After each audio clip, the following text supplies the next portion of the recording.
घमंडी घोड़ा और बकरा। एक राजा को जानवर बहुत प्रिय थे।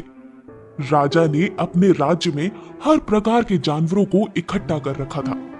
उन जानवरों में एक बहुत ही खूबसूरत घोड़ा भी था। वो घोड़ा राजा का सबसे प्रिय जानवर था। राजा जहां भी जाते थे उसी घोड़े की सवारी करते थे।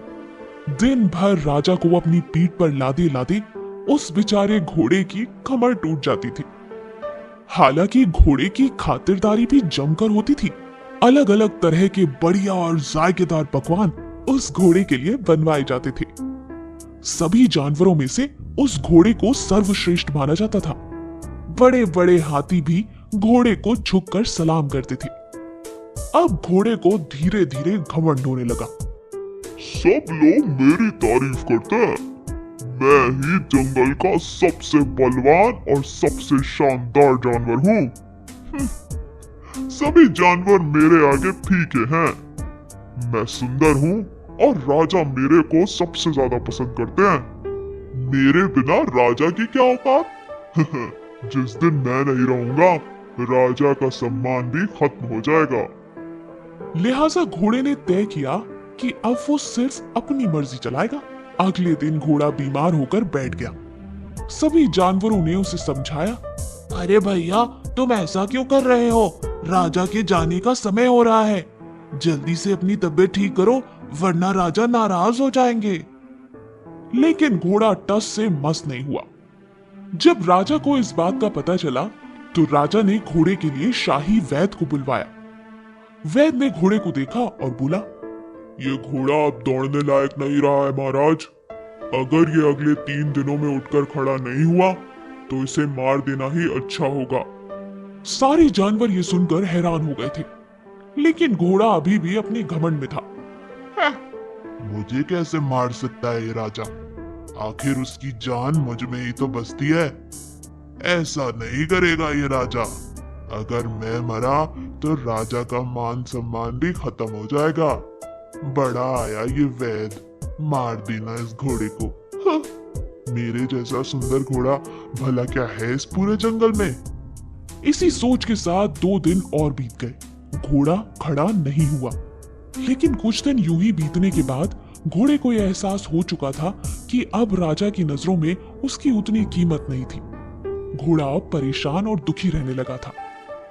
तीसरे दिन घोड़े के पास वाले तबेले में एक नया बकरा आया। घोड़े को लगा कि ये बकरा तो मुझसे भी ज्यादा सुंदर है।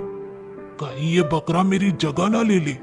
घोड़े ने बकरे से दोस्ती की और उसके सामने जानबूझकर उदास चेहरा बनाकर बैठ गया।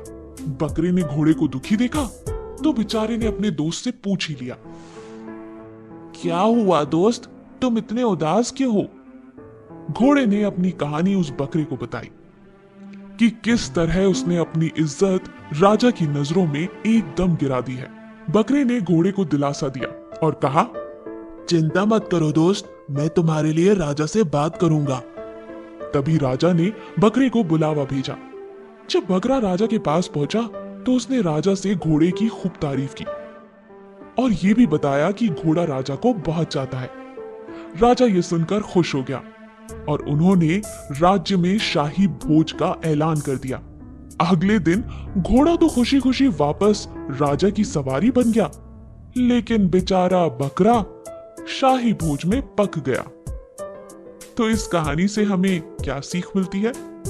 अपने काम से काम रखना चाहिए। कभी कभी दूसरे का भला करने के चक्कर में हमारा अपना नुकसान हो जाता है। ऐसी और अमेजिंग कहानियों के लिए हमारे चैनल को लाइक और सब्सक्राइब करना ना भूलें। गर्भवती हथनी। आज की कहानी आप सब लोगों को कुछ नया सिखा देगी। एक घना जंगल था जिसमें बहुत से जानवर रहते थे। उन्हीं जानवरों में से एक हथनी जो गर्भवती थी और कुछ ही महीनों में वो एक बच्चे को जन्म देने वाली थी। हथनी पेड़ के नीचे आराम कर रही थी और सोच रही थी, बहुत ही जल्द मैं एक खूबसूरत से बच्चे को जन्म देने वाली हूँ। बेटा, जब तुम बाहर आओगे तो दुनिया बहुत सुंदर मिलेगी। मैं तुम्हारा बहुत ख्याल रखूंगी। अपने बच्चे से बस यूं ही बात करते करते वो हथनी सो गई। कुछ घंटों बाद, माँ, माँ उठो, मुझे भूख लग रही है माँ। हथनी को भूख लगने लगी। और वो इधर उधर खाना खोज रही थी और उसे कुछ भी नहीं मिल रहा था। वो भोजन की तलाश में जंगल के बाहर आ गई, लेकिन उसे नहीं पता था कि स्वार्थी इंसान उसके साथ क्या क्या कर सकते हैं। उसने इंसानों पर भरोसा किया और जिसने जो भी दिया उस हथनी ने वो खा लिया। उसी में से कुछ निर्दयी इंसान ने उसे एक अनानास खिलाया। हथनी भूखी थी, उसने फटाफट वो अनानास एक बार में खा लिया। जैसे ही हथनी ने वो अनानास खाया, उसके मुंह में पटाखे फट गए। हथनी बहुत तकलीफ में थी, उसे कुछ समझ नहीं आ रहा था। उसे खुद से ज्यादा अपने बच्चे की फिक्र हुई। क्या मेरा बच्चा बचेगा? क्या उसे कुछ हो तो नहीं जाएगा?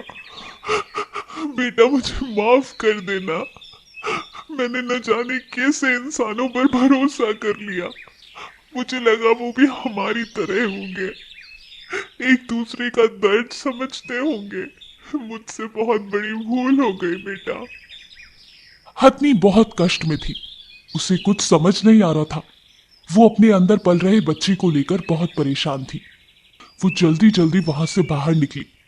वो दर्द के मारे तड़प रही थी, उसे कुछ भी समझ नहीं आ रहा था।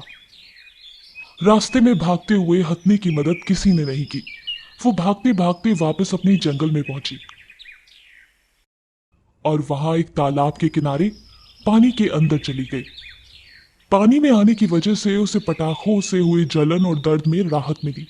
2-3 दिन तक हथनी उसी पानी में वैसे ही खड़ी रही।